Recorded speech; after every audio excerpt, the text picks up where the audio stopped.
നിയമസഭ തല്ലിപ്പൊളിച്ച എല്ലാവരും ഇപ്പോൾ അവിടെ കുത്തിരിക്കാണ്. ഒരു പ്രശ്നം അതിന്റെ പേരിലില്ല. സാധാരണക്കാരന്റെ ഒരു പ്രശ്നത്തിനെ ഉയർത്തിക്കൊണ്ടുവരാൻ പറ്റി ശ്രമിച്ചത് ഈ വിഷയത്തിൽ ഇപ്പോൾ സുഖേട്ടനെ പോലത്തെ സാധാരണക്കാർ അൻവറാക്കി അടക്കം ഉള്ളിൽ കൊണ്ട് എന്തോ ഒരു ജാഗ്രതയാണ് CPM-നെ പോലത്തെ ഒരു പാർട്ടിക്ക് ഈ വിഷയത്തിൽ. CPM സത്യത്തിൽ എന്ത് സംഭവിക്കുന്നത് വെച്ചാൽ ഒന്നുമല്ലാതായി മാറുന്നതിന്റെ ലക്ഷണങ്ങളാണ് ഈ കാണുന്നത്.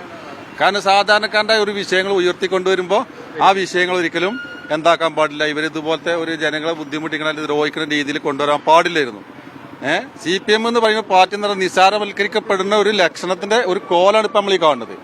കാരണം വഴിക്കട് പ്രദേശത്ത് എന്ന് പറഞ്ഞു കഴിഞ്ഞാൽ ഞങ്ങളൊക്കെ ആന ഇറങ്ങണ അല്ലെങ്കിൽ കുരങ്ങന്മാർ ഇറങ്ങണ ഈ ടൗണിലൊക്കെ എന്തെല്ലാം ബുദ്ധിമുട്ടുകളാണ് മൃഗങ്ങളെ കൊണ്ട്. മൃഗങ്ങൾക്ക് വേണ്ടിയിട്ട് മന്ത്രിയുണ്ട്.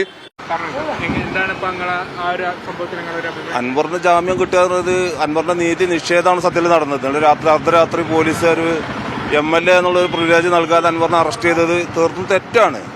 അത് നിയമപരമായിട്ട് തെറ്റാണ്. അല്ല, അൻവർ നല്ലൊരാൾ അത് സംഭവമായിട്ടല്ല അത്. പക്ഷെ നീതി കിട്ടിയെന്നുള്ളതാണ് ഈ ജാമ്യം കൊണ്ട് ഉണ്ടായത്.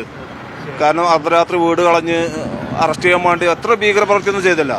നിയമസഭ തല്ലിപ്പൊളിച്ച ആളുകളൊക്കെ പുറത്ത് യഥാർത്ഥം വിലസുമ്പോൾ കേരള DF ഓഫീസിലേക്ക് ഒരു മാർച്ച് നടത്തിയതിൻ്റെ പേരിൽ അറസ്റ്റ് ചെയ്ത്. അപ്പോൾ നീതി കിട്ടി അൻവറിന്. കോടതി നീതിപൂർവ്വം പ്രവർത്തിച്ചു.